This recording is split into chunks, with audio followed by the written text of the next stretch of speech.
Est-il pertinent pour un dirigeant de petite entreprise de se faire accompagner par un coach?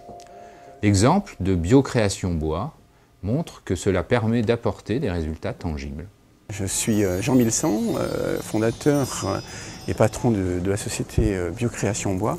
Notre société, depuis plus de 20 ans, conçoit des agencements pour les magasins bio et nous fabriquons des meubles en bois massif avec des finitions naturelles. Et voici notre travail à Scarabée, à Rennes, qui est un de nos clients favoris. En 2007, suite à 2 licenciements difficiles, je me suis posé la question de continuer. J'étais en plein doute. J'ai décidé de me faire accompagner. J'ai fait appel à Eric Saner, dont je connaissais de longue date les compétences et le parcours professionnel. Je me souviens très bien de cette première rencontre. Soit Jean renonçait, et c'était tout un ensemble de compétences et une expérience unique qui disparaissait, en lui laissant probablement un goût très amer. Soit Jean décidait d'affronter ses difficultés de management, et alors tout redevenait possible. Il se trouve que cette première rencontre était le jour anniversaire des 18 ans de Biocréation Bois. En fait, ça a été une décision extrêmement courageuse, parce que Jean n'avait pas beaucoup de moyens financiers à l'époque, et il a décidé tout de même de s'engager à fond dans cette démarche. Aujourd'hui, 4 ans plus tard, j'ai beaucoup évolué dans ma pratique managériale. Une vraie confiance est établie entre nous tous. Ensemble, nous avons triplé le chiffre d'affaires, et nous avons de très belles perspectives de développement. Ce qui m'a plu dans le travail avec Eric Saner, c'est une sorte de complicité amicale. Nous avons pu aborder toutes sortes de questions, y compris des questions personnelles. Et nous avons décidé de nous rencontrer 5 fois par an, avec une partie de coaching individuel, une partie de réflexion sur l'entreprise et un module de travail avec toute l'équipe.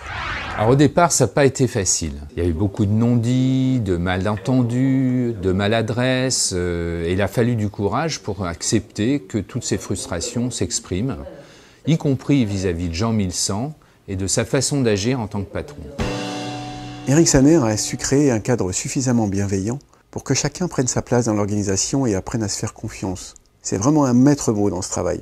Il y a eu quelques psychodrames, mais à chaque fois cela permet d'avancer, de gagner en maturité, et cela a vraiment contribué à ce qu'aujourd'hui, chacun travaille avec une large autonomie. Par exemple, la conception et l'agencement de notre nouvel atelier ont été largement délégués à l'équipe, ce qui aujourd'hui facilite largement notre travail au quotidien. Je me consacre désormais au développement d'entreprise et aux relations avec les clients. Toute la partie opérationnelle est maintenant auto-organisée collectivement, et nous avons même supprimé la fonction de chef d'atelier. On a appris à s'écouter, et puis à force de s'écouter, on a réussi à s'entendre entre nous et à se comprendre. Donc c'est vraiment un partenariat, il n'y a plus une direction et des salariés, mais un groupe de travail.